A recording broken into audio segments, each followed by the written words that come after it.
Shalom, selamat berjumpa lagi dengan saya. Dan saat ini kita akan menjawab pertanyaan tentang ajaran sesat dari seorang orang ya. Namanya saya singkat M. Nah, begini firman M berkata ya. Saya pribadi terlepas ikatan apapun juga. Saya mau bertanya, apa dasar kita bisa menghakimi bahwa itu ajaran sesat? Tolong dijabarkan, Pak. Terima kasih. Ya, singkat ya, saya jawab. Oke. Maaf ya, semua kita itu adalah manusia, ya kan?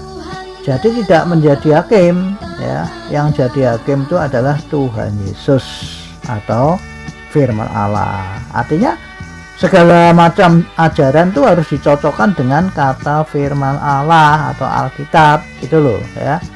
Jadi jangan kita menjadi hakimnya ya, biar firman Allah sendiri yang menjadi hakimnya ya, paham ya. Jadi kalau tidak sesuai dengan Alkitab atau firman Allah ya, itu disebut ajaran sesat atau ajaran salah gitu loh, paham ya. Nah, itu yang dimaksud ajaran salah itu begitu ya, yang tidak sesuai ajaran Alkitab. Itu yang disebut ajaran sesat atau ajaran salah. Lalu M berkata, oh gitu. Jadi standar kebenaran itu Alkitab ya Pak? Saya jawab, iya bro. Soalnya ini ada ayatnya ya. Saya bacakan di Yohanes 17 ayat 17. Demikian bunyi firman Allah. Kuduskanlah mereka dalam kebenaran. Firman-Mu adalah kebenaran. Jelas kan? Ya, jadi lawan kata dari kebenaran itu kan kesalahan atau kesesatan. Nah, Alkitab jelas adalah kebenaran gitu loh. Artinya di luar Alkitab berarti apa? Kesalahan atau kesesatan, kan begitu. Gampang kan? Lalu M berkata, oh gitu ya. Jadi siapapun tuh harus tunduk pada firman Allah atau Alkitab gitu ya Pak? Saya jawab, iya bro ya. Orang dari manapun ya, sekolah apa tidak, bertitel apa tidak dan sebagainya lah, semuanya itu harus tunduk pada firman Allah atau Alkitab bro ya. Jadi ajaran dari siapapun juga itu juga harus dicocokkan dengan Alkitab bro. Kalau tidak cocok harus ditolak mentah-mentah gitu loh. Jangan sampai jadi matang ya. Nanti kan kalau jadi matang, kalau sudah terlambat keburu dimakan itu sudah masuk, waduh bahaya gitu ya. Lalu M berkata, oh gitu, ya paham Pak. Intinya yang disebut ajaran sesat atau salah itu adalah ajaran yang tidak sesuai kata Alkitab gitu ya Pak. Saya jawab, betul bro ya. Lalu M berkata, lalu bisa taunya bahwa ajaran itu tidak sesuai Alkitab bagaimana Pak? Saya jawab, ya bro harus banyak membaca Alkitab dong ya. Kalau bro tidak pernah membaca Alkitab ya, atau kurang membaca Alkitab ya, dari mana bro bisa tahu kalau ajaran itu tidak sesuai dengan Alkitab? Wah kan bro tidak pernah baca Alkitab atau kurang membaca Alkitab ya kan. Nah kan Alkitab itu kan adalah kebenaran, sudah ditulis tadi di Yohanes 17 ayat 17.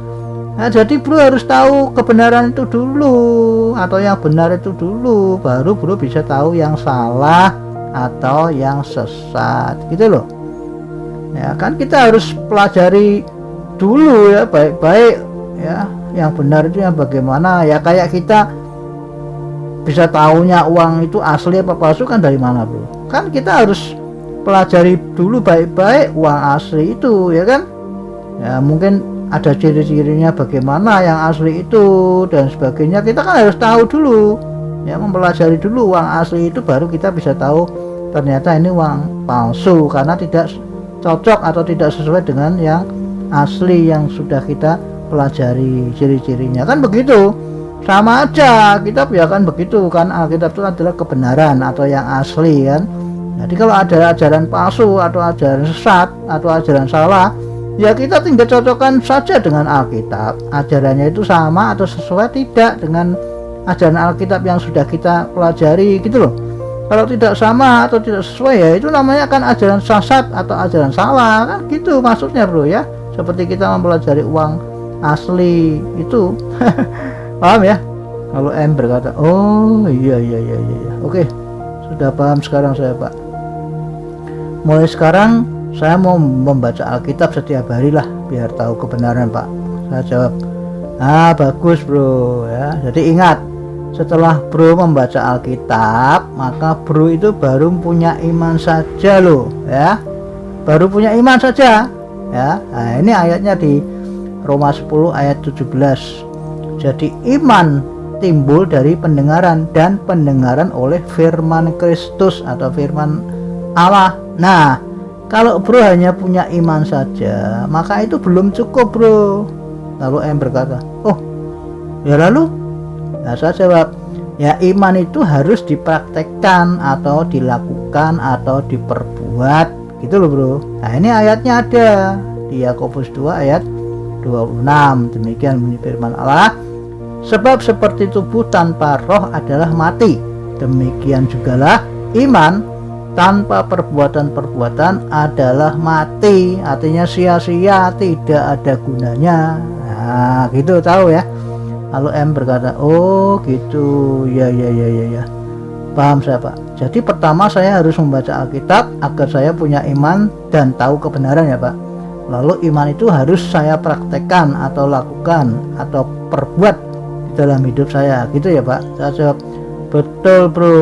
Nah, itu caranya kita tahu apakah ajaran itu sesat atau salah atau tidak, itu setelah kita mempelajari yang benar, yaitu Alkitab, gitu loh bro. Paham ya? Lalu M berkata, oh ya sudah paham Pak kalau gitu Pak. Wah, terima kasih Pak buat penjelasannya tentang ajaran sesat Pak. Tuhan Yesus memberkati Pak. Saya jawab, ya sama-sama bro, Tuhan Yesus memberkati juga. Amin.